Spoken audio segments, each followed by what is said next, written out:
Hello, everybody. My name is Gabriel Klaasen. I'm the youth coordinator at African Climate Alliance. And it's an absolute pleasure to be here today. Thank you all for being so patient. And it's amazing to see such a full room, 37 people, all wanting to understand a bit more about what the climate change bill is. This webinar, or rather information session, since it's not necessarily a webinar, is in partnership with the Center for Environmental Rights. And I'm sure Brandon, our panelist, who is a climate advocacy lawyer at Center for Environmental Rights, and I'll give a proper introduction to Brandon shortly, will definitely be sure to inform you a bit more about CER and the great work that they're doing there. But a bit about ACA. We're a youth-led organization, grassroots, movement-based organization, and we work on advocating and acting for climate and social and ecological justice. And our way that we do that is through education, action, and advocacy.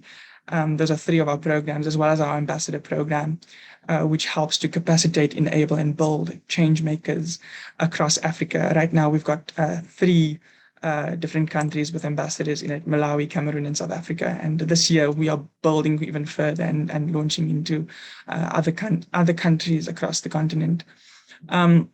If you haven't already and you'd like to, of course, you don't have to, but it's a good way of me making sure that you've attended this and that I can make sure you can get access to the recordings and things like that. Obviously, your details won't be shared outside of the space. And if you feel uncomfortable sharing it on the main group, you can definitely put it on private and you can message me there. Just your name and an organization that you're coming from if you're keen. It's in lieu of everyone, a whole almost 40 people doing a check-in. I don't think it's rather smart. But yeah, from this point, I'll go on. So as I said, my name is Gabriel Klaasen. I'll be your host today. Mitchelle Mhaka, who will be joining us shortly, is my co-host, as well as Sarah Robyn Farrell, who's also in the chat somewhere here. I will locate her shortly. But just to jump straight into it, how this day is going to work, I'm going to introduce who Brandon is, and then from there, we can kind of break down a few of the definitions that will be coming up today. And then from there, I'll first give Brandon the podium to speak a little bit about himself, if I haven't covered everything already. And then we look at the definitions that will be used today, just to kind of break it down a little bit. This is what we do, as this is a very baseline understanding of the climate change bill, which is what we all need sometimes. And so, yeah, that's definitely the way forward. And then Brandon will kind of go into an explainer of what the climate change bill is, unpack the intricacies of it all, and hopefully we can definitely open up for some questions if there's time after. Hopefully there will be time, but a nice Q&A session. And if not, we will definitely make time for another one, or welcome your questions wholeheartedly in the future and via email, and we can engage and share those in a public platform. Most definitely, Sarah has she's identified herself in the chat. If you have any technical issues, please do speak to Sarah. She is more than happy to assist in all ways forward. On that note, let me just introduce who Brandon is. One moment, there we are. So there we go. Brandon found himself concerned with environmental issues from a very young age, before you could fully understand them even. He became aware of climate change to its more extremities in 2002, and has been engaging with various aspects of the climate crisis and climate justice ever since. As a lawyer in the corporate world, he was able to introduce climate response thinking into places where he worked. And oftentimes that's very high-level areas, but also on the ground. He became more involved in activism from around 12 years ago, engaging with climate change, anti-nuclear fracking, and various social justice issues pertaining to refugees, abusive labor practices, and human rights violations. He was working with EarthLife Africa, first as a volunteer and then a consultant, focusing on environmental rights training, before joining Center for Environmental Rights as a climate advocacy lawyer in 2021. And so, Brandon, if I haven't done you justice, I'm sorry, but I'm going to tag you in so you can cover any bases that I haven't already. And then we can go into the fact, or not the fact, but the vocab list, and go from there. Thank you, Gabriel. No, you did perfect justice. Climate advocacy lawyer is still a big mouthful for me as well. Hi, everyone. It's really good to see all of you here on a Monday evening. And I'm really glad that there's this much interest in this bill. I think we, in this space by now, know that the climate crisis is huge. It's upon us. It's going to touch all of our lives, if it isn't already. And this piece of incoming legislation, which, as Gabriel said, I will be unpacking, is really critically important. It's going to determine or be one of the big determining factors on how well South Africa actually responds to the climate crisis. As I said in some of my social media posts today, it could either save us or sink us as we go into this uncharted territory. So really looking forward to unpacking it and looking forward to questions and discussions at the end. And very huge thanks to Gabriel, Mitchelle, and Sarah and the team for helping make this happen. Thank you. And so before Brandon really unpacks what the climate change bill is, I think it's important that we look at some definitions that will pop up today that not everyone has access to understanding. So bill, a draft of a proposed law presented to Parliament for discussion. That's the definition of bill, or the very baseline definition of bill. And so right now it's a climate change bill. It's not an act yet. So legislator. So originally act was before the definition legislator, but for you to understand the word act, you need to understand the word legislator. So legislator is an organized body having the authority to make laws for political unit.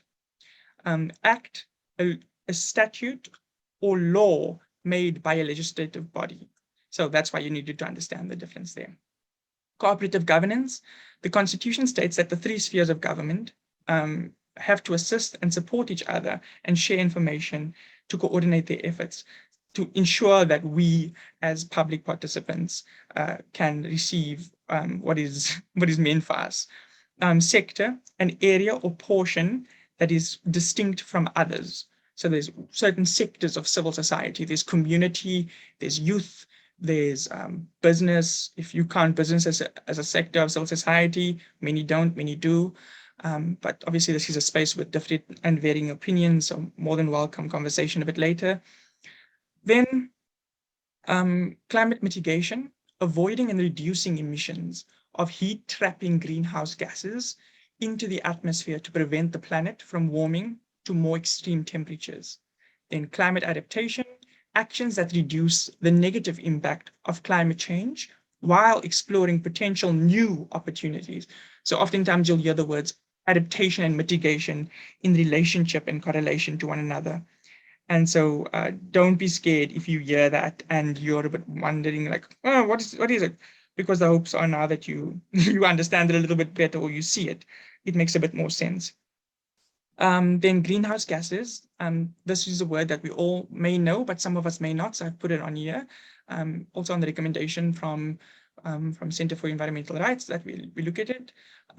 Gas that contributes to greenhouse effect by absorbing infrared radiation. Examples are carbon dioxide and chlorofluorocarbons. And so many of us may have heard of this in our geography classes or in community events and other engagements over time. Then the Paris Agreement, a legally binding international treaty on climate change, which was adopted by 196 parties at COP21 in Paris on the 12th of December 2015. Their national determined contribution, which is one that Michelle was busy scuttling to put in. But basically NDC, this is something that you've been hearing for the last 2 years, which is probably why it's a bit of a tired word, but nationally determined contribution. They are non-binding national plans highlighting climate change mitigation, including climate-related targets for greenhouse gas emission reductions, policies and measures governments aim to implement in response to climate change as a contribution to achieve global targets set out in the Paris Agreement. So that's what that is. But for right now, I think I've done enough speaking. Feel free throughout the session if you have any questions or comments to pop it in the chat. We'll be sure to grab them when the time is right. But for right now, Brandon, I pass to you. Thanks for those definitions. I think it is really valuable to unpack the terminology. You can imagine climate science and the law around climate science and the politics around it are quite complex. But at the same time, I think many of the important principles that we need to know are relatively simple. My intention is to try and make this information as accessible as possible. So I deliberately have designed the presentation to try and avoid legalese and too many complex terms. I think some of them are unavoidable. So I think make notes of anything that you would like some clarity on, and then we can address those at the end. All questions are good questions. So welcome again. Just briefly on the CER itself, we're a group of activist lawyers who are engaged with environmental and climate justice from a legal point of view. This is already out of date. We've been around for 12 years now. Many of my colleagues are involved in direct litigation, so taking certain people to court to deal with certain environmental issues. My role is more advocacy, and from that point of view, my main project at this point in time is the climate change bill, and to do what I can do to help support this to become a robust and fit for purpose act, which is, as I said, going to help see us through the climate crisis. Just as a quick refresher, what it is that we're talking about when we talk about climate change. So Gabriel mentioned the greenhouse gases. So greenhouse gases are a completely natural phenomenon. They sit in the atmosphere and they basically trap heat that comes from the sun, hits the earth, heats the earth up, and that radiates outwards. And these gases trap the heat in order to keep the planet to a specific temperature that is conducive to life. So they're good, and the greenhouse effect in itself is good. But what has happened with certain human activities, predominantly the burning of fossil fuels, is that we now are releasing more greenhouse gases into the atmosphere than should be there, which means that heat trapping effect is more powerful than it should be, and that is causing the planet to heat up. Burning fossil fuels is the main cause of this. There are others, such as some industrial processes, destroying natural ecosystems that store carbon, such as forests, grasslands, wetlands, etc. By destroying those, we also release that carbon into the atmosphere, and that's basically causing the whole system to heat up. And that in turn has various impacts on the weather systems and other natural systems. This heating up then gives rise to certain effects, and the effects that we see, and these are South Africa specific, the ones that are written down here, but most of them happen globally, and there are others that happen in other places, but everything gets hotter. We start seeing droughts becoming longer and more intense. That leads to a process of desertification. We see flooding. So South Africa is Southern Africa, one of the regions that is going to see less rainfall as a result of climate change. But when the rain does happen, it's often more violent. So you get more rainfall in a shorter period of time, even though the overall system is drying up, and that leads to flooding. Water scarcity, the collapse of various ecosystems, extreme weather events, wildfires, and these in turn have impacts on health and other social elements. Food insecurity, this can often cause people to move. This term of climate refugees becoming more common, and all of this costs a lot of money, impacts the already strained economy, and that can also give rise to conflict between people.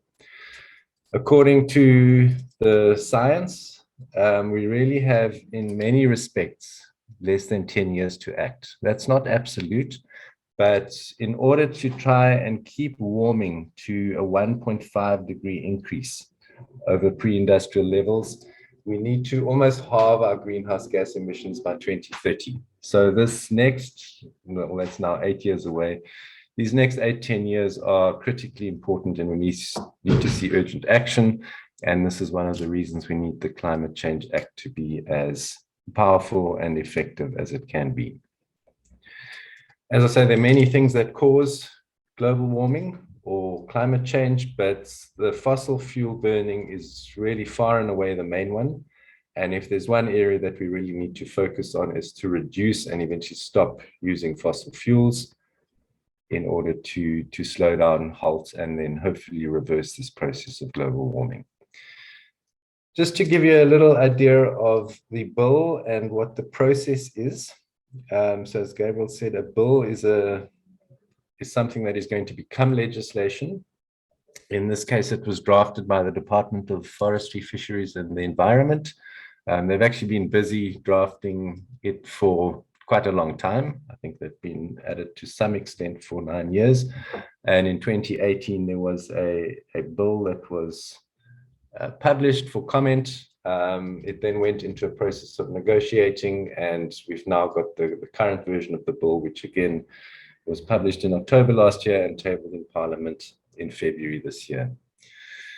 So once the department has finished drafting that bill, it goes to Cabinet, who approves it, that it's happened, and that it then goes to the Parliamentary Portfolio Committee. So just to give you an idea of what a portfolio committee is, you get a number of members of Parliament, I think there are around 12 of them or so, that will sit on different committees for different activities. And there's also an environmental portfolio committee, and it's that portfolio committee which is now sitting with the bill. So this is where the process is at this point in time, in that third block from the top.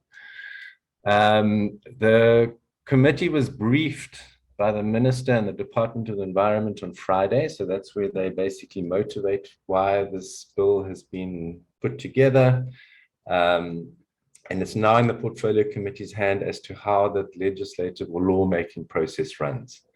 So what the chairperson of the committee, Faith Mutambi, told all of us on Friday, and we were expecting this to happen, is that the bill is now going to go for a public participation process. The first of possibly several. And that's probably going to start off with an invitation for us to submit written comments on the bill. That will then hopefully and probably end up in oral presentations and perhaps other public participation processes as well.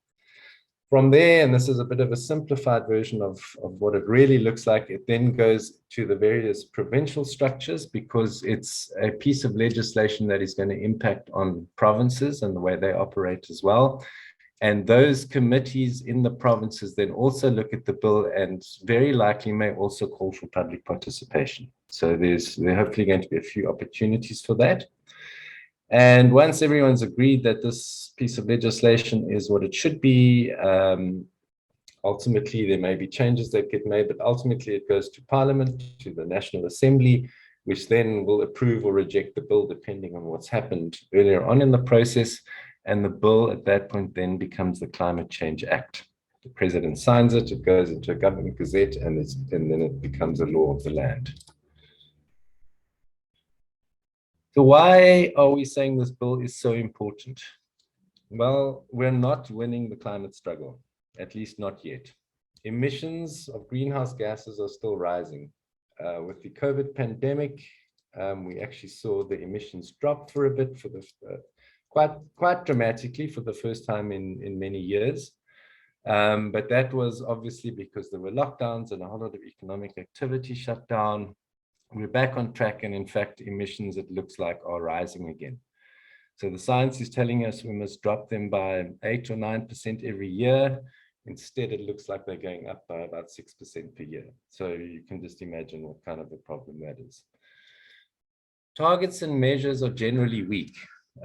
Gabriel defined the nationally determined contribution, or the NDC, and those are the targets that countries put forward every 5 years, and they say this is the extent to which we are going to try and reduce greenhouse gases.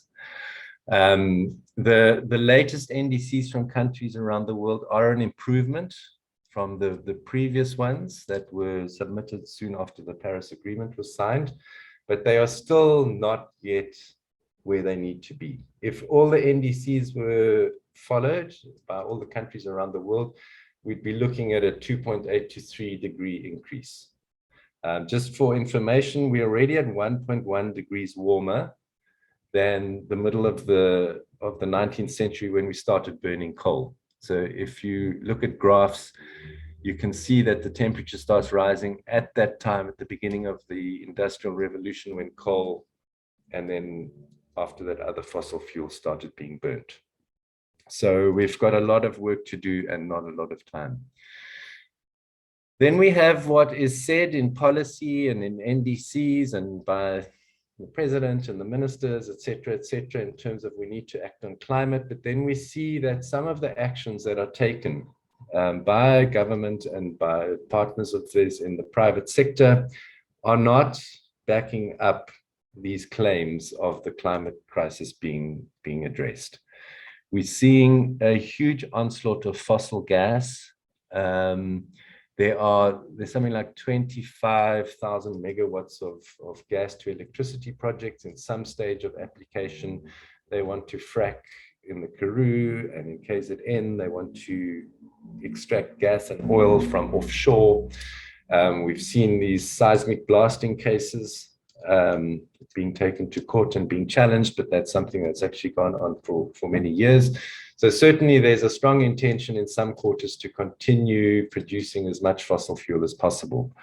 You may have heard of this project called the MMSEZ, which is planned to be built in Limpopo, and that project alone is potentially one of the most environmentally destructive that the country has ever seen. And depending on how it's measured, could easily take up to 15% of our greenhouse gas budget. There are not adequate commitments by the emitters. Those are predominantly companies that emit a lot of greenhouse gases. And then the tools that we need, as well, both at the government and us as society as a whole, are very fragmented. So we don't have this proper, neat, well thought out, well structured system to regulate the climate change responses that we need to see. What we have had to make do with up to now is our constitution. So there are a number of rights in our Bill of Rights that actually are impacted by climate change. The main one is the right to an environment that is not harmful to current and future generations. But other rights like right of access to water and food are also impacted by the climate crisis. Then on the second bullet point, we've got NEMA, or the National Environment Management Act. So that is the overarching law of the country that deals with environment, environmental management, and managing environmental impacts.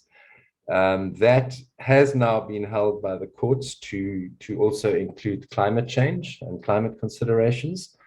So that can be relied on to challenge projects on climate change grounds.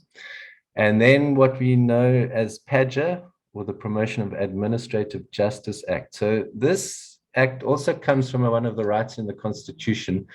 And that says that anyone in the government that is taking a decision or performing an action on behalf, in their job as a government official or department, needs to do that in a way that's administratively just. So in other words, the decision that they take or the action that they take needs to be rational, and there needs to be transparency around it. And we often need to use this piece of legislation to actually challenge certain environmentally harmful activities. And then on the international front, we have the Paris Agreement, which Gabriel defined earlier on. And in terms of that, they're the nationally determined contributions, which are the targets for reducing the greenhouse gases. Then there have been some court cases in South Africa around this as well. There's one called Tabametsi, which was run by the Center for Environmental Rights on behalf of EarthLife Africa. And that was where a coal-fired power station was intended to be built in the Waterberg, and they didn't take climate change impacts into account when they did the environmental impact assessments. So that was taken to court on the argument that climate change does need to be taken into account. It was won, and now climate change impact assessments have become part of normal business as usual with impact assessments. There's the Philippi horticultural area where they want to take land that is currently being farmed and use it for development on top of a precious water resource or an aquifer. And climate change arguments were among others that were also brought into basically bringing a halt to that development. And then we are representing the African Climate Alliance in what we know as the Cancel Coal case. And this is where the Department of Energy wants to build a new coal-fired power station, despite the climate harms being known, other harmful impacts on health being known, and the fact that it's too expensive. It's no longer the least cost way of getting electricity, and it really makes no sense. So that decision to go ahead with that coal-fired power station is now being challenged in court. So why is this bill so important, or why is the eventual act going to be so important? The way it's been structured, it really is got three legs. The first one is mitigation. So it must facilitate strong emissions reductions. We really need to cut back on greenhouse gas emissions drastically, as you saw. And the way that's done is through what is called mitigation. So a big aspect of the bill deals with mitigation. Adaptation is for responding to those impacts that are already here or are unavoidable. Even if we stop greenhouse gas emissions urgently, some of the impacts are still going to hit, and that needs to be managed. Examples, again, are flooding, or the droughts, or the fact that certain of our crops are no longer going to be able to be grown. Maize, which is one of our staples, is going to battle in a heating environment. So the adaptation is taking all those steps that we need to take in order to be able to respond to the climate crisis and ensure everyone's safety as much as possible. And then it very much deals with the collaboration that's required across different organs of state and levels of government in order to respond to this climate crisis properly. If you think of how climate change impacts all regions, all activities, all communities, all people, all economic sectors, everybody has to get involved in making sure that the response is as effective as it can be. And that includes different departments in government. It includes very much local authorities, particularly on the adaptation side. So this bill does attempt to make sure that all of the responsibilities are allocated in the right places, and that the right sectors and agencies in government have got their responsibilities laid out for them. And then this bill needs to be flexible and resilient. We're learning more about the climate crisis all the time, both from a scientific point of view, and then the impacts that it has on infrastructure, on economy, on communities, on food production, on water management.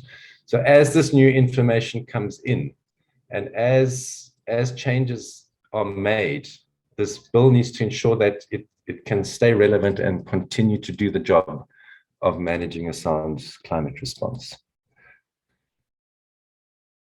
So the preamble to the bill, so nearly all of our laws have this. So there's a section at the beginning of the bill that actually sort of explains in quite simple terms, really, what the intention of the bill is. And it lays out the context so that courts who have to interpret it, or people that need to use the bill or observe it, or act in accordance with it, have got an idea of what the intention is. So I'm just going to run through some of them, because that shows you a little bit of the intention of the people who drafted the bill, what it's intended to be, what the thinking is in government circles as well. So it is a framework piece of legislation. So the idea is that it puts a framework in to kind of govern the whole situation at a very high level. And then the idea is that additional regulations get made that fall under this bill in order that it can do the job properly. The preamble also identifies the constitutional right to an environment that is not harmful to health or well-being. The bill recognizes that anthropogenic climate change, so that is climate change caused by human activity, is an urgent threat to human societies and the planet. So it's acknowledging the threat of the climate crisis. It highlights that South Africa, among all the other nations, has a role to play in the global efforts. As Gabriel pointed out, there were 196 nations that signed the Paris Agreement. And really, given the nature of climate change, everyone has to get involved. The emissions that we emit over here are going to impact the weather in northern Russia and vice versa. So it's not something that any country can realistically or viably opt out of. The bill recognizes something that the scientists have been saying for quite some time, that South Africa is especially vulnerable to climate change. We are already a water scarce country, I think the 30th most water scarce in the world. And the way that climate change is impacting on Southern Africa, that is putting that water under additional threat. The way things have worked out as well, the scientists have observed that the Southern Africa is warming at a rate that is almost twice as much as the global average. So if we're at 1.1 degrees globally above pre-industrial levels, this is basically saying that South Africa may be at 2 degrees already. So that is something to bear in mind. South Africa is unfortunately particularly vulnerable. The bill recognizes that the changes in the climate will affect human health, access to food and water, biodiversity, ecosystems, coastal infrastructure, and human settlements. It goes on to say that that climate change will undermine South Africa's developmental goals. And you can imagine how, I mean, South Africa is already under certain types of pressure, socioeconomic pressure in particular, where the economy is not great. The distribution of resources and wealth throughout society is incredibly unequal. And climate change just perfectly hammers on all of those things to make them more intense. So we really do need development in the country, and we obviously now have this climate crisis to deal with as well. And then this bill talks about a just transition, and I think it's the only piece of intended legislation in the country that actually speaks of a just transition. So just very briefly, just transition is saying that there needs to be a change from a carbon intensive or high greenhouse gas emissions economy to a low carbon economy. An obvious example is to move away from coal to renewable energy. However, there are going to be people who are impacted by this shift or this transition. And a very obvious example, again, is the people who work in the coal value chain, who might work on coal mines or in the transportation of coal or whatever the case is. It's not fair to say, well, we need to make the shift, but that means you're out of a job and left on your own. So the concept of a just transition is to make the shift as just and as fair as possible. And one of the slogans that's linked to it are leave no one behind. So this bill doesn't go into a lot of depth in terms of saying what a just transition actually looks like, but it does set the scene for just transition thinking to also happen in terms of the eventual act. So the bill says many of the right things, and it leaves the door open for the global climate justice arguments. This is fair to a point, but it's also open to abuse. And I just want to unpack this a little bit because it's something that comes up.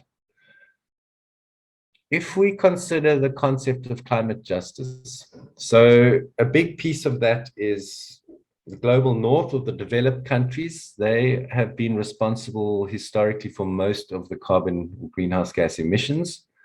And they've gotten very wealthy as a result of that. So they now sit with strong economies and a lot of resources for a lot of people. And that's been at the expense of the global south to some extent. We also know that the history of colonization has made that whole situation worse. So there's an argument to be made that those who benefited in the past should now make it easier for those who are suffering as a result to be able to respond to the climate crisis. Or to put it in another way, the rich countries should give money to poor countries to enable them to respond to climate change. And that's absolutely valid argument. And that's built into the Paris Agreement to some extent. And in theory, at least, all the nations of the world sort of accept this.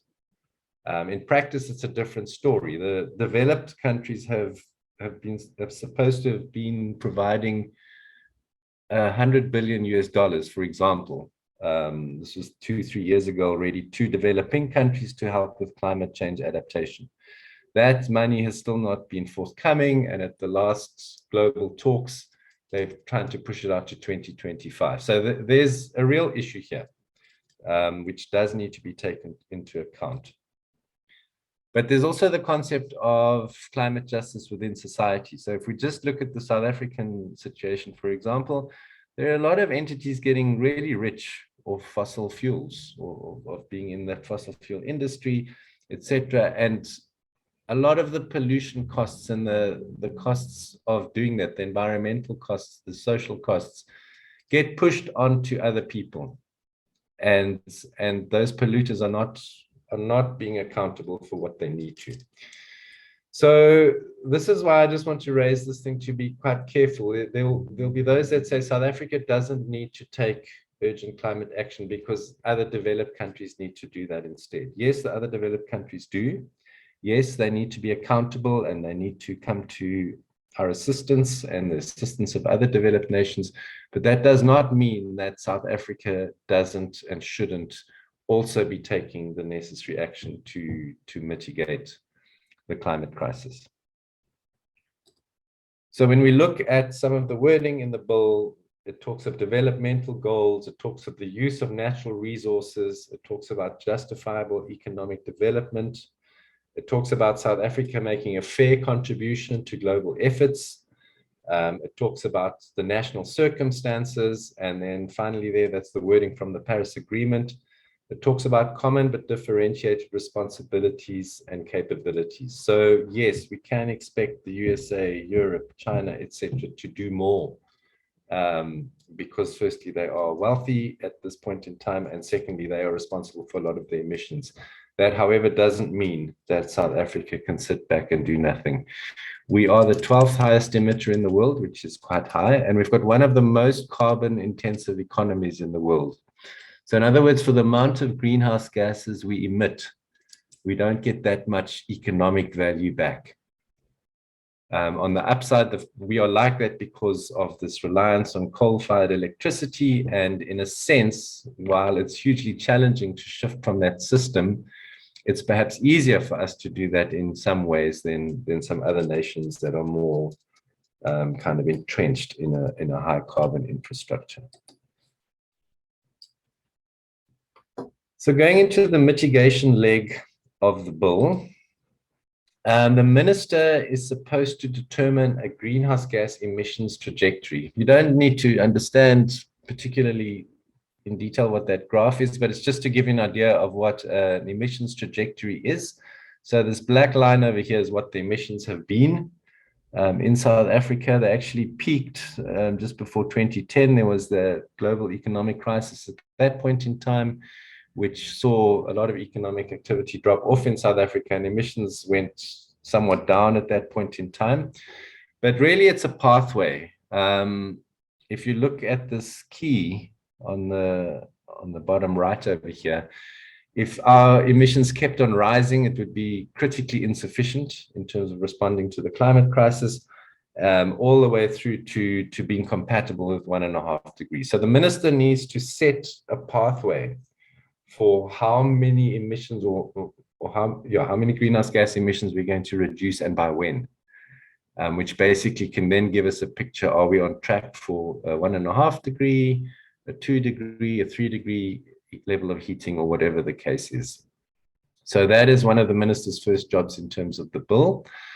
However, a time frame hasn't been set. So throughout the presentation, I am highlighting areas of concern, which we can then speak about more at the end. So technically, the minister could sit on this for 10 years or whatever the case is, and legally one couldn't hold it to account. So there's an interim trajectory that's included, and it's our 2015 NDC, or nationally determined contribution. It's a bit questionable why the 2015 one is included and not the 2021 updated one, which is a stronger one from a climate action point of view. The minister gave a response on Friday at the briefing. The department gave a different response a few days before that, and we're not quite sure what the reasoning there is. It seems on the face of it that they still want to be able to emit more. And this is certainly one of the aspects we're going to be engaging with the bill going forward. So that trajectory needs to be set, and it does get renewed every 5 years. Then the next tool that gets used to reduce emissions are what's known as the sectoral emissions targets. So a year after the act has come into being, the minister must list sectors requiring these sectoral emissions targets. So we understand from the department that they're actually busy with a lot of this work already, which is good to hear. So just to give you an idea, sectors that would definitely fall under this are obviously the energy sector, which is responsible for most of our emissions, the agricultural sector, the transport sector, the mining sector, for example. Each of these sectors in the economy are going to basically get a share of this carbon budget that we have. So say now we allowed to emit a certain amount, it will then get divided up between them. That says, all right, energy, you can have that many, mining, you can have that many, transport, you can have that many, with the idea that they all reduce over time. The minister will then consult with those responsible ministers in those sectors, for example, the agricultural minister or the energy minister, and that'll be part of that process of establishing what these targets are. Again, there's no time frame set in the bill, which again is concerning. We're aware that the department is working on these and that there are a lot of negotiations happening. But at this point in time, if the bill comes into being in its current form, one couldn't go to court and say, you were supposed to set your targets by 2025, you haven't done so. Court, please come to our assistance. Once those targets have been set, then those ministers will be responsible for implementing them within their sectors. So say now the Minister of Energy gets a 60% of the carbon budget. He would then go and need to apportion that to Eskom, to independent power producers, to the different entities within the sector that are responsible for emissions. The minister, and when I say minister here, and it's the Minister of the Environment, currently Barbara Creasy, needs to list the greenhouse gases and activities which emit those gases. I just want to raise a point here.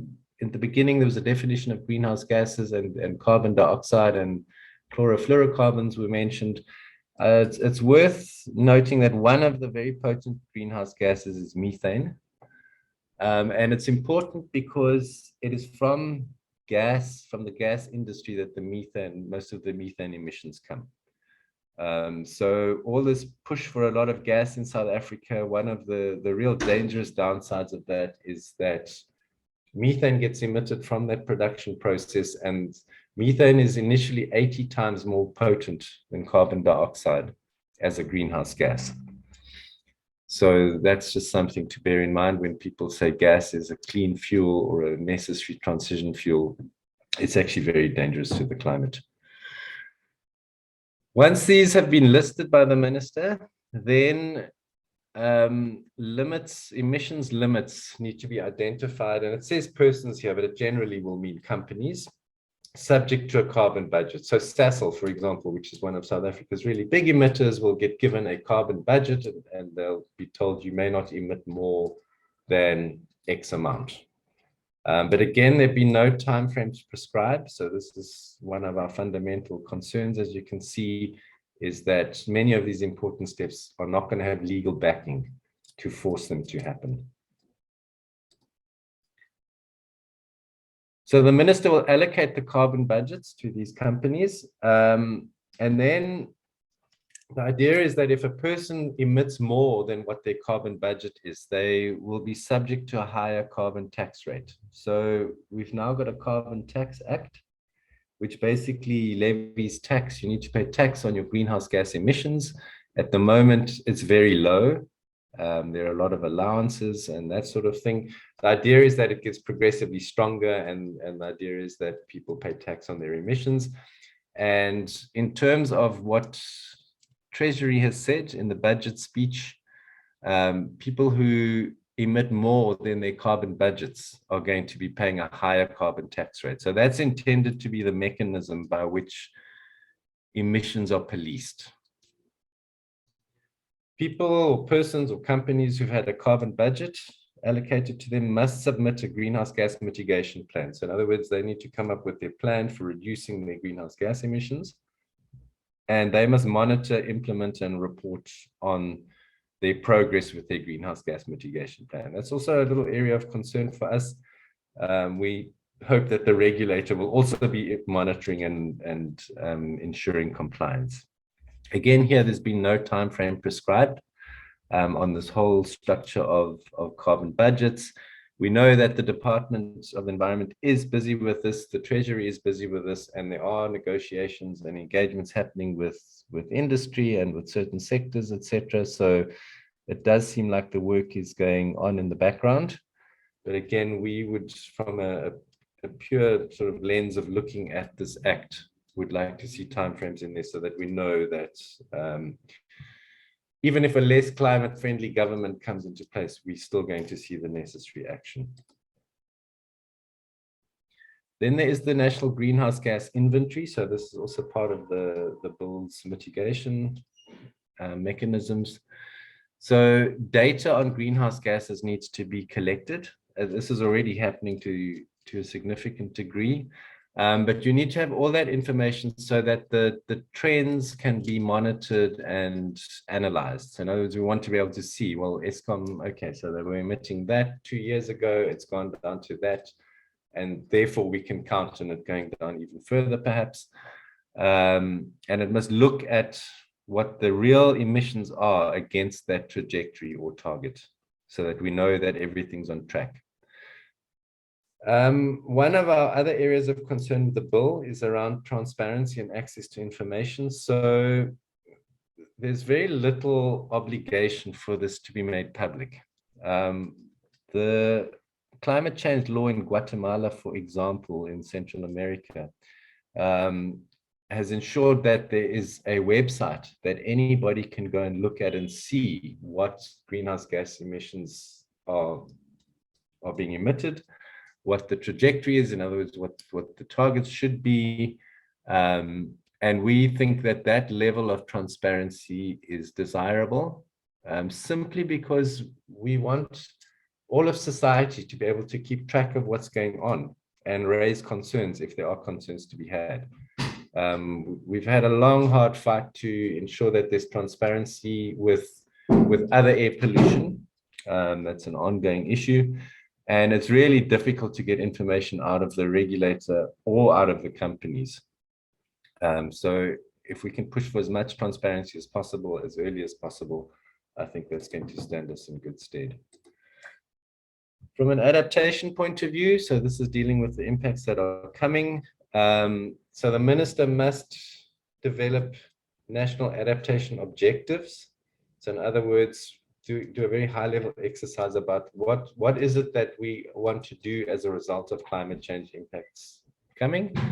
And she needs to develop adaptation scenarios. So that's saying, well, if the temperature goes to this much, that's going to have that sort of impact on the rainfall, and these are going to be the impacts for those communities, to really kind of set the scene of what could happen as the climate change becomes more intense. It must include observation and early warning. So there need to be systems to say, well, this is what's happening with rainfall, this is what's happening with temperatures, really to be able to get a good understanding of the physical impacts that are coming.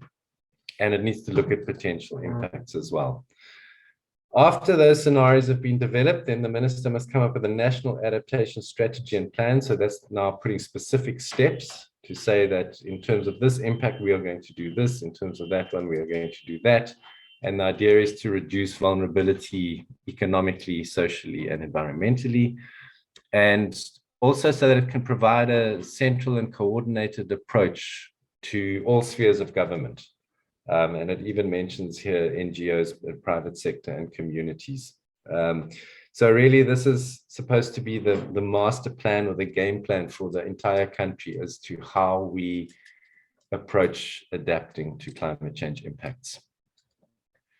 Then the ministers in the sectors that are most affected, so again, that would be energy, for example, agriculture, transport, etc., need to do their own assessment of the risks within their sectors, and they need to come up with a sector adaptation plan. So you can see how it sort of cascades from the central point in the environment department, then through to the different sectors who also need to come up with a response plan. Then provinces and municipalities are strongly featured in the bill. They've basically got their own section, and that's saying that the leadership within the provinces or the municipalities also need to do an assessment of the climate change adaptation needs. They need to identify the risks, they need to map the vulnerabilities. This mechanism and a number of others need to be in accordance with the best available science. So that is a good thing for us to see in the bill. Because we know the science is changing, but so it's good to be able to access what the most current and best science is. I'm just going to skip those. The bill also speaks of the Presidential Climate Commission, which is a body that's been established to really advise on our climate change response as a country. And it's in a very interesting body that's been doing a lot of amazing work in the year and a bit of its existence. And at that body sits civil society, business, organized labor, and government. And I think Minister Creasy put it really well at the briefing on Friday. You know, the science is one thing and the law is one thing, but as society, we need to come up with agreements as well on how we respond to the climate crisis. And that means different interest groups all need to be able to have their say and have their needs taken care of, and a balance needs to be found. And the role of the Presidential Commission is very much to create that space for those discussions to happen and for those balances to be found. Information, as I've already mentioned, is an area of concern for us. So the bill says that information that is provided to the minister must be made available by the minister, subject to the Promotion of Access to Information Act and the POPI Act.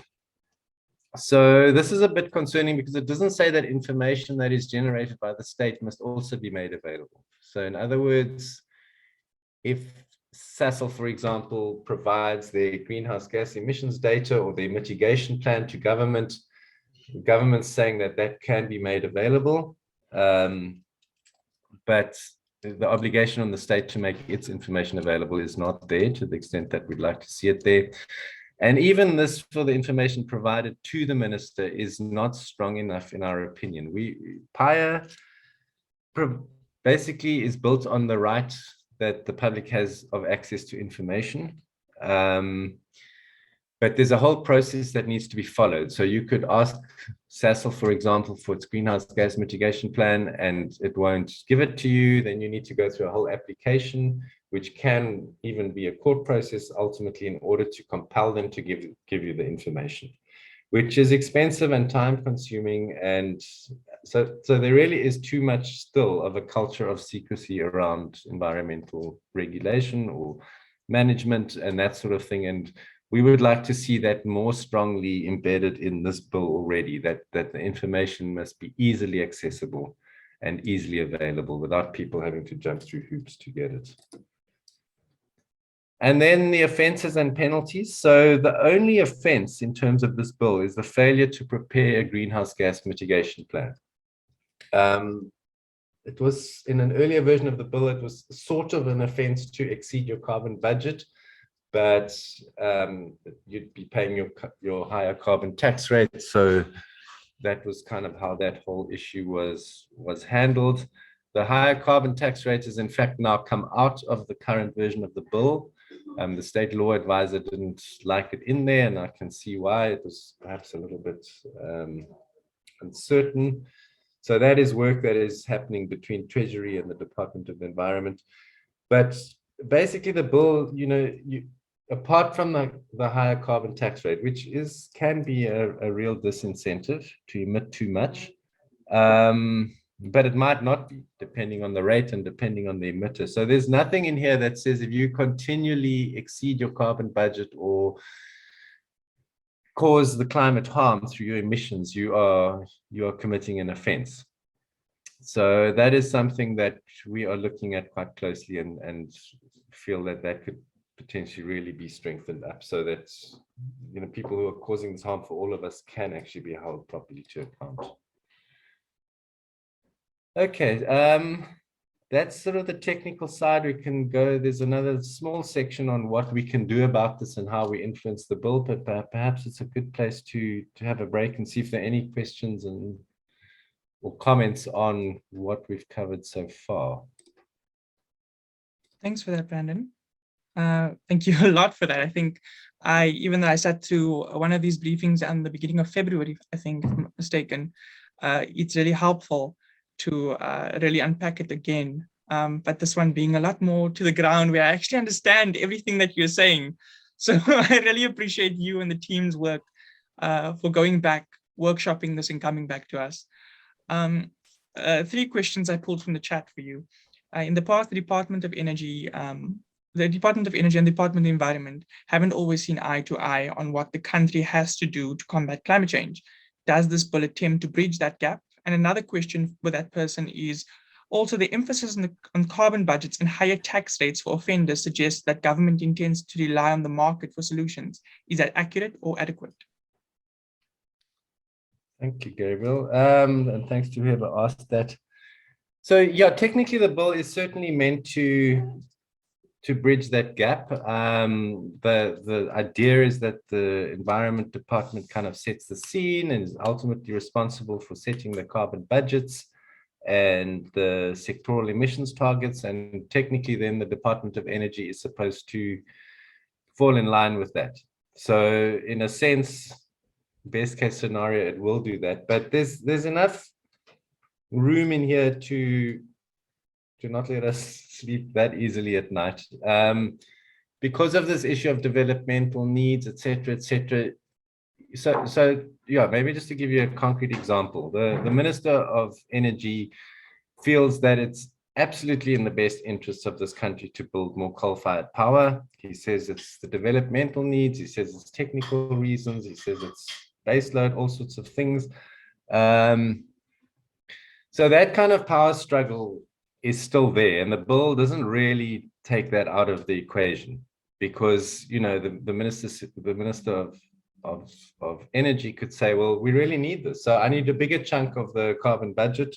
We need to be doing this, and then that power struggle exists between the Environment Department and the Energy Department. So yeah, the gap is being bridged somewhat, but it certainly doesn't take some of that push-pull out the way, and it certainly doesn't ensure absolutely sound climate response. Yeah, so I mean, it's probably not strictly right to say the market is taking care of it. In a sense, yes.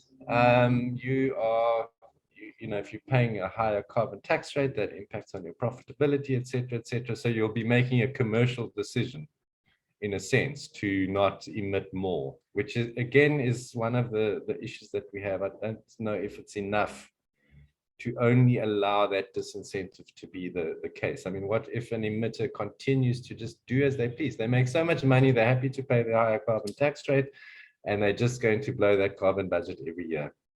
Is that fair? We think not. So that's why we'd like to see more than this tax, more than this market kind of mechanism to keep people to proper emissions. Thanks for that, Brandon. And I definitely agree with you on that point, that if I can afford to pay, I can afford to emit.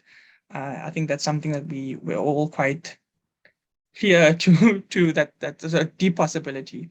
Those questions came from Namrod, and this one comes from Lydia Peterson. In terms of mitigation for less pollution, Eskom has repeatedly applied to be exempted from pollution standards on some of its plants. Pollution is pollution. We are being held hostage by Eskom. Should they be forced to abide by law?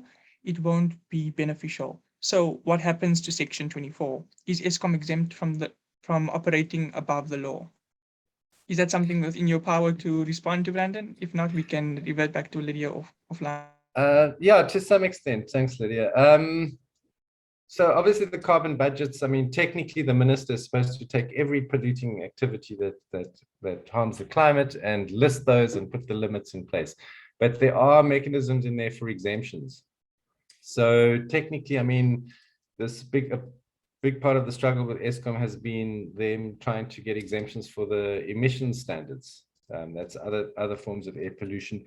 And there's no reason to think that that's not going to play out in terms of this greenhouse gas emission space as well. So this is also why we want transparency. We want to be able to see what Eskom's carbon budget is. We want to see what its greenhouse gas mitigation plan is. And we want to see what its, you know, the real live data. So, and we want to see if there are any exemptions in place, and without having to go through a whole lot of processes to try and dig that information out. So the transparency will help this kind of thing not happen. And we actually have seen Eskom being taken strongly to task more recently on the minimum emission standards. So that must also happen here, and the bill must empower us if as civil society, if no one else is going to do it, to enforce these provisions. Thanks for that, Brandon. And hopefully that answered your question somewhat, Lydia. Another question before I hand it over to the hand that I see is from Christopher. Are there any timelines or targets associated with the adaptation parts of the bill, or any information on financing surrounding adaptation? Okay, there's actually no information on financing. And this is possibly an area where this bill is falling short, and it's questionable whether this should be in the bill or not, but certainly nothing specific around finance. Timelines, yeah, so it's the minister must come up with scenarios a year after the act's in place, and then with the national adaptation plan, and then the sectors come in with their sectoral adaptation plans. And by the time you filter down to municipalities, they need to come up with their climate change response plan 5 years after the act is in place. Which is another area of concern for us. That's simply not urgent enough. If you think, because of climate change, people living in informal settlements on floodplains might end up drowning, then we can't wait for 5 years until action gets taken. But again, it seems that there's a lot of activity happening in the background. The department says that most of the districts have got adaptation plans in already. So fortunately, government is not entirely waiting for this act to act, but yeah, it's still, the legislation should be more urgent. We can't wait for, you know, these risks are literally risks to life and limb. So we do need to see more urgency there. Excellent. Then I'll pass over to the hand. Michael, would you like to speak? Thanks, Gabriel, and thanks very much for that presentation, Brandon. I thought it was excellent. I've got 4 questions, and it might be a bit selfish for me to ask all of them. So I'm quite happy to send you an email later, but maybe let me pick up the sort of 2 that are maybe the more burning questions. The one is that, like most environmental and probably other legislation, there's a whole host of likely regulatory devices that will be produced via regulations, via the minister exercising her or maybe later his discretion or their discretion in a particular way to add the flesh to the skeleton of the act. To what extent are there parameters set out in the bill itself to determine how that discretion must be exercised? I mean, obviously it has to be in accordance with the Constitution, it has to be in accordance with the various NEMA principles and so on. But you know, you might find that the discretion is exercised in a way to set targets or trajectories or whatever that really make no difference to the, you know, to the overall situation of mitigation. So that's the one question. The other question is, you know, our track records of implementing environmental legislation. Let me just give one example. You mentioned right at the start that we've got 10 years to sort this thing out, and you know that seems to be the accurate kind of viewpoints that's portrayed by the scientists and so on. If we look at the Air Quality Act, for example, and you've been mentioning some of the issues in relation to the Air Quality Act, determining emission standards and so on, arguably we don't really have much evidence of decent implementation of that act, and that act's been around for 18 years. So, what's going to make this different? Thanks, Michael. Yeah, good questions, and I look forward to getting your other ones in email as well. So the bill actually lays out certain aspects on which the minister must regulate, and then a whole bunch of others that she may regulate on. But I guess it's always going to be within the parameters of what the overall act says. This is why something as important as the emissions trajectory, or why the emissions trajectory is so important, because if we're saying that trajectory must be our latest NDC, then none of the regulations should be able to allow anything which goes beyond that. So it's always going to come back to those kind of first principles as to what those regulations particularly look like. And then there's always this issue of, we as academia or civil society, whoever it may be, think that the following actions are what's within the realm of safety, and certain elements within government have a different view. And then so the fights that have happened in terms of other legislation are quite likely to happen in terms of this one too. Implementation, yeah, we often don't see the kind of implementation that we need to see. This is, again, I think, why that transparency is so important. I think civil society has played a huge role in terms of doing the implementation that government's not doing. And to be able to do that, we need access to information. So, yeah, it's also just obviously a question of political will, and then a question of the kind of power sort of imbalances at play. The big emitters want to keep doing it because they make money out of it. And sometimes, Eskom's an interesting case because we're all actually so desperately reliant on that electricity that one can't shut them down, even if they're being harmful, at least not immediately and directly. So, yeah, this bill is certainly not going to mean that all of these struggles are gone. But again, I think the more solid it is at the outset, the easier it's going to be to push for the right thing going forward. Thanks for that, Brandon. And Michael, I'm sure that Brandon will put his email in the chat for you to kind of shoot us some messages. Otherwise, obviously, feel free to email team@africanclimatealliance.org, and we can most definitely pass your information over to Brandon. I'm sure Sarah or one of the other team members are placing the email in the chat as we speak. A question that came from a youth activist in the private messages of mine. So I'm very excited that there's someone who's young and engaging in the space here today. Obviously, I'm not saying that everyone else isn't young, my apologies. But yeah, a question is, how much influence does the public comment have on this bill? So that's a great question. It's always very hard to measure that, but I get the feeling from having been involved in this sort of space that it's getting more and more influential as we go on. I think first of all, the realities of the climate crisis are becoming known, and as more people understand what it is and what's at stake here, I think that voice starts becoming louder, and I think government is finding itself to be more compelled to listen than maybe it has in the past. So I think it's very important to say around this, including making written submissions. And this is a section I was maybe still going to get to. There'll obviously be a range of experts who'll make very sort of detailed and technical submissions, but everyone is entitled to make their submissions about their story and what their concerns are and how this bill and how climate change impacts their lives. And those things do get taken into account more and more. The economics are changing as well. It's no longer that viable from a financial point of view to build coal, for example. So we're seeing the financial sector starting to change. The market as a whole is changing as people become more aware of the climate crisis and want more climate friendly goods and services. So the commercial players in the space need to respond there as well. So yeah, I'd love to think that comments can make all the difference, but they do make a difference, and it's really well worth engaging. Every little bit helps.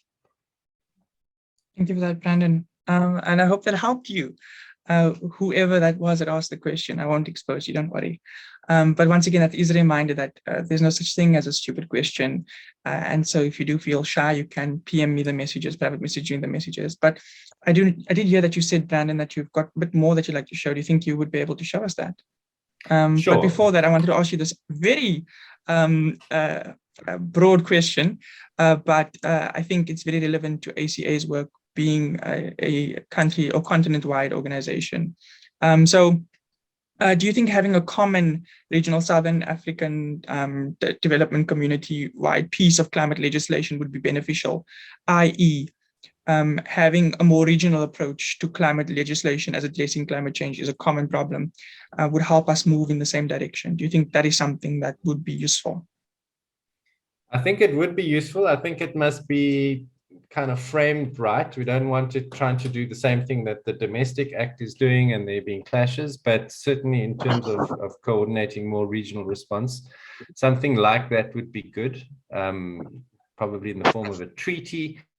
We know from this latest IPCC report that came out on impacts and vulnerability and adaptation that regional collaboration is one of the essential ingredients for success. We know that we share big watersheds and river basins with neighboring countries. So there does need to be a regional approach. Otherwise, we're going to end up with wars on our hands. So thanks, Gabriel. That's the one. But before you continue that as well, before you move on to the presentation of it all, I just want to note Francina's hand, but continue, sorry. And then Francina will be the last person who speaks. Yeah. Okay, now that was it on the regional thing, but some sort of treaty would be good. Francina? Thank you very much for the presentation. And thanks for having me. My name is Francina from the rural area of Lepalala. What I've just noticed when I attended the gas amendment bill is that there is no clause where it speaks more about the health impacts. Coming to the climate change bill, will it be able to point clearly how women are going to be capacitated, or how women are going to benefit from this? Because knowing that this climate change, it affects women more. And when you look also on the MPRDA, they only talks about the 1%, the 5% of women. Then on this one, does it gonna cover us as women and youth, so that we, when there are sustainable projects, then it will be women who benefits more from that? Thank you. Thank you, Francina. Yeah, so, I mean, the bill doesn't mention gender at all, just like it doesn't mention health. So I suppose the intention with it being this framework thing is that it's going to say whatever risks come up must be addressed appropriately. So if gender-related risks, and we know that climate change impact disproportionately on women, then the theory is that the framework that there is what should actually take account of it. I don't even know how this act could be written in a way that would take that, for example, into account. And that's more really an issue of when those steps start getting taken. So maybe in terms of sectoral adaptation plans, et cetera, one must make sure that the gender aspect and the youth aspect and, all of the different aspects are properly addressed, so that yeah, so that the impacts are really managed where they are felt. So this bill doesn't specifically name those things. Brilliant. Thank you for that. Yeah, I think we'll have to, we'll have to forge our way forward, Francina, as it comes, and definitely try to unpack that a bit more going forward. But Brandon, I do know the time, but I do know that maybe you can fit it in just a little bit more of what you can, and then we'll bring it to a close. Any other questions can be sent to the email address that's said already posted in the chat now. Super, thanks, Gabriel. And I see one of the authors of the IPCC report, Chris, is here. So thanks for your offer of also answering any questions.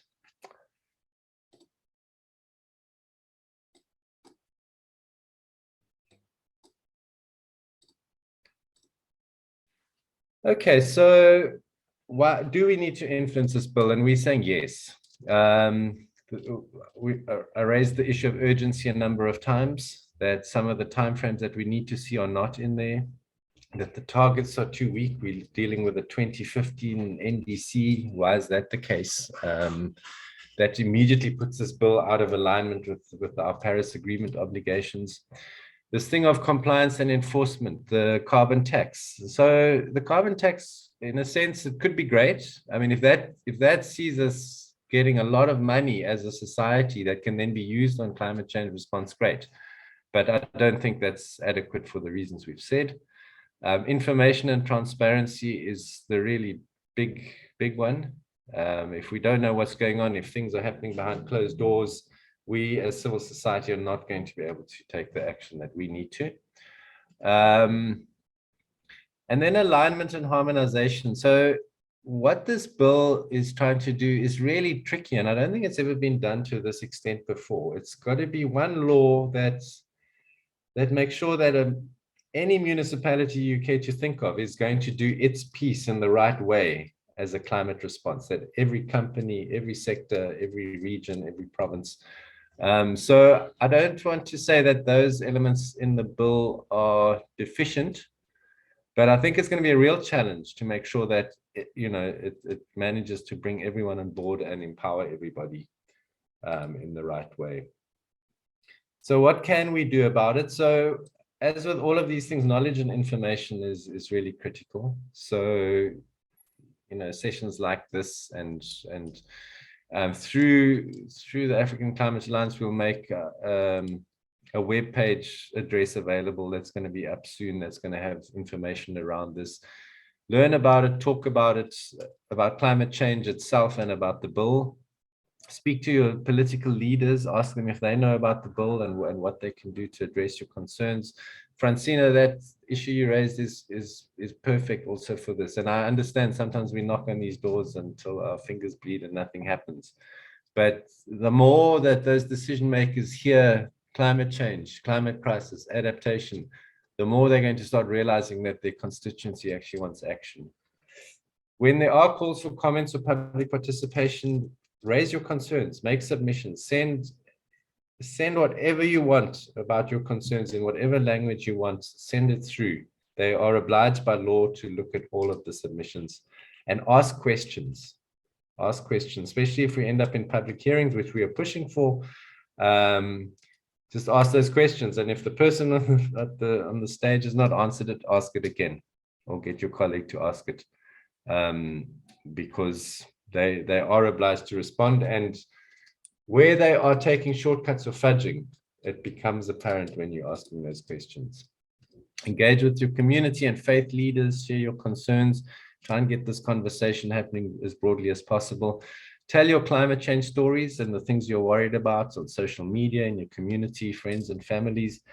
And if you belong to any social or environmental justice group, speak about this bill, raise the issues. We're going to be releasing a fact sheet soon that's going to be translated into several languages. Just one page talking about all the things we've mentioned today. So yeah, be an active citizen or person affected by climate, which is all of us, and make a noise. Thank you. That's my email address over there, and you're most welcome to write with any questions, comments, invitations to conversations. More sessions like this, would be more than happy to do that. Gabriel and the team, thank you very much. I really enjoyed this.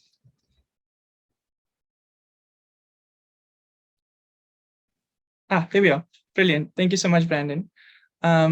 Yeah, I definitely want to just say once again, on behalf of African Climate Alliance, and I think for everyone else who's here and who has left, who will be watching the recording, thank you for that breakdown. I think it's been pretty amazing to unpack not only what the climate change bill is, but more importantly, at least for me as an activist, how I can get involved and the importance of getting involved. I think as we build this future that is defined by, active public participation, we have to do it together. And the only way we do it together is if we're informed. And so sessions like this are so crucial.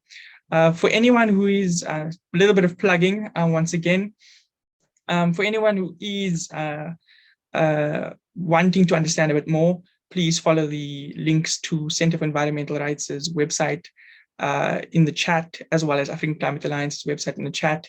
As Brandon mentioned, please feel free to email him or feel free to email African Climate Alliance. I will be sure to email that forward. For any questions that weren't answered but were asked in the chat, we'll be sure to follow up with you. We'll save the chat to ensure we've got your name. I've got your email because you've registered for this session.